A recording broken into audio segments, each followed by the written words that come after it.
Olá, bem-vinda, bem-vindo a Conexões Culturais. Bom, essa semana nós vamos falar sobre a América. América? Pois é, esse continente fascinante no qual nascemos, vivemos, constituímos família e com o qual dialogamos cotidianamente, depositando as nossas alegrias e as nossas frustrações, assim também como as nossas esperanças. Quantas vezes você já não parou para se perguntar sobre a historicidade das relações entre colonizador e colonizado?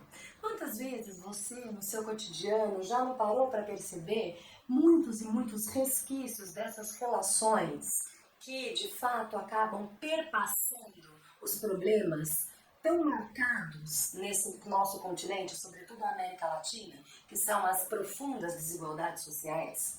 Quantas e quantas vezes já não ouvimos notícias sobre as diferenças, né, das relações que o tempo todo acabam por circunscrever diversas identidades num continente absolutamente vasto e que tem as suas peculiaridades quando nós olhamos para a América do Norte, América Central e aí para a América Latina? Então, que a ideia de América Latina e de propriamente de América não é uma invenção dos seres humanos? Essas questões ultimamente têm tomado a minha curiosidade, a minha reflexão. Até porque eu estou escrevendo um artigo sobre, comparando as independências espanhola e portuguesa. E, portanto, eu acabei investigando aí algumas dessas potencialidades. Para a gente discutir um pouquinho sobre o continente no qual vivemos, eu escolhi uma obra que eu estava mergulhada aí nas últimas semanas, que se chama A Invenção da América, de Edmund O'Gorman, filósofo, historiador e jurista mexicano, uma das principais vozes do século XX. Ele nasce em 1905 e vai morrer, aliás, desculpa, 1906 e vai morrer em 1995, ou seja, viveu século XX adentro e é uma das principais vozes que pensa por uma outra perspectiva a relação entre Norte e Sul, ou entre Europa e América, ou seja, vai colocar aí, né, questionamentos extremamente importantes acerca de leituras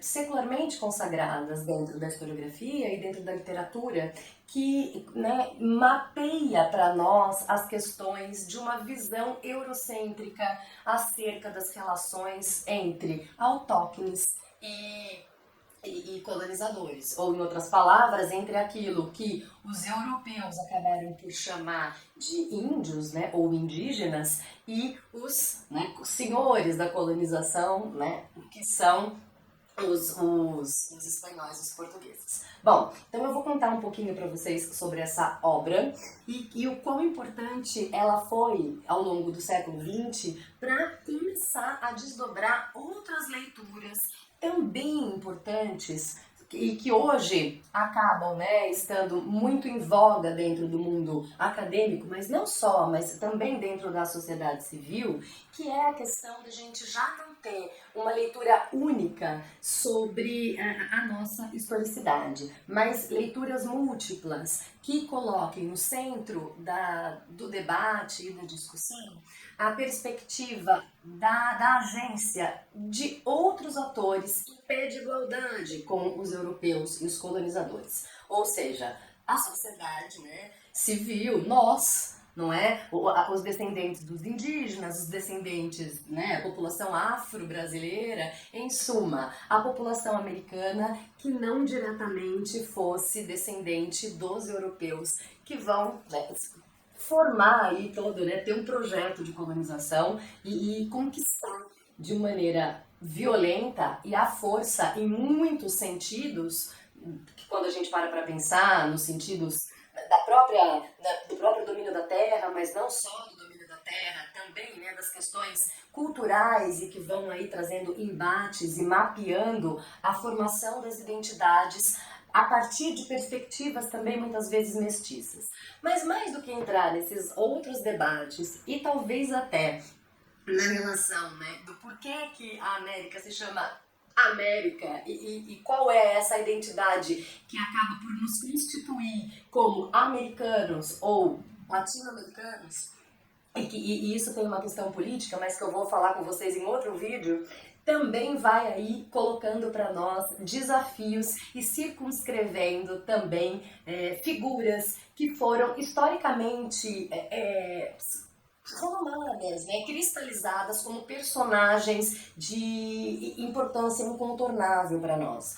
Quem de nós aqui já não ouviu falar, né, de Cristóvão Colombo ou Américo Vespúcio, ou seja, né, viajantes, almirantes de origem italiana que vão aí disputar hegemonias de sentido e de discurso acerca dos seus projetos de navegação para a América. Bom, é interessantíssimo ver o que o O'Gorman vai dizer. Primeiro ponto, ele já vai colocar o seguinte: bom, não é nem que a América, de alguma maneira, ela vai ser descoberta, mas ele historiciza um processo de, claro, que pela perspectiva europeia, mas lendo já a experiência desses sujeitos numa chave em que coloca a constituição desse novo mundo, desse espaço que era habitado e habitável, né? Então já tinham pessoas vivendo aqui e que, portanto, tem aí novas possibilidades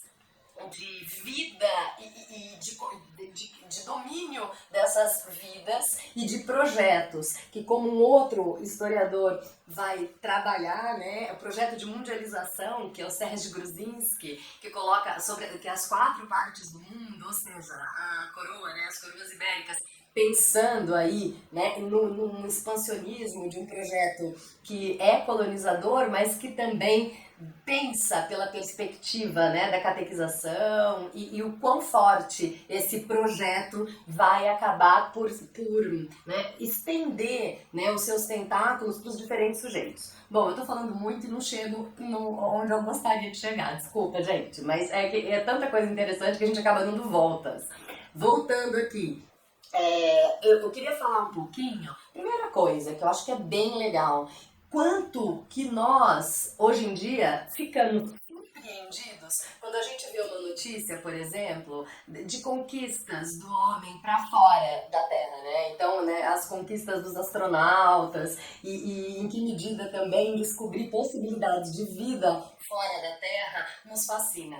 Imaginem há 6 séculos atrás, quando esses homens acabam descobrindo não é um outro mundo dentro da Terra e que era completamente já habitável, com sujeitos completamente diferentes daquilo que eles estavam acostumados, tanto em relação à sua língua quanto culturalmente, e que traziam novas possibilidades, inclusive, como o Gruzinski vai dizer, de tradução de 2 mundos, que eram mundos absolutamente distintos. Olha uma passagem do livro do O'Gorman que ele diz para nós sobre o impacto de se chegar a esse novo mundo para o espiritual desses sujeitos europeus que acabam, na sua perspectiva, por descobrir essas terras imensas. Ele vai dizer o seguinte: a imagem de um universo irredutível e singular, no qual o homem é hóspede estranho,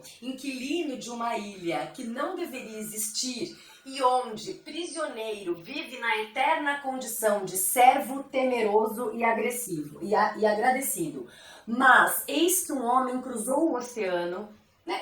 Mas eis que um homem cruzou o oceano, façanha cujo sentido é para a época de uma viagem pelo espaço cósmico. Afirma a verdade que, apesar de desconhecidas, as terras que achou são apenas as regiões extremas dessa mesma ilha que Deus, em sua bondade, benevolentemente destinou como moradia aos homens. Olha que interessante a leitura do O'Gorman quando coloca para nós essa perspectiva dos europeus, quando chegam aqui na América, encontrar um novo cosmo. Porque por mais que eles já tivessem muitas ideias e uma imaginação absolutamente fértil em relação ao paraíso na Terra, quando eles de fato dão conta de que eles não estão no Oriente, mas no Extremo Oriente e viajando ali pelo Oceano Índico, mas que eles já estão na costa ocidental e que há ali terras muito amplas,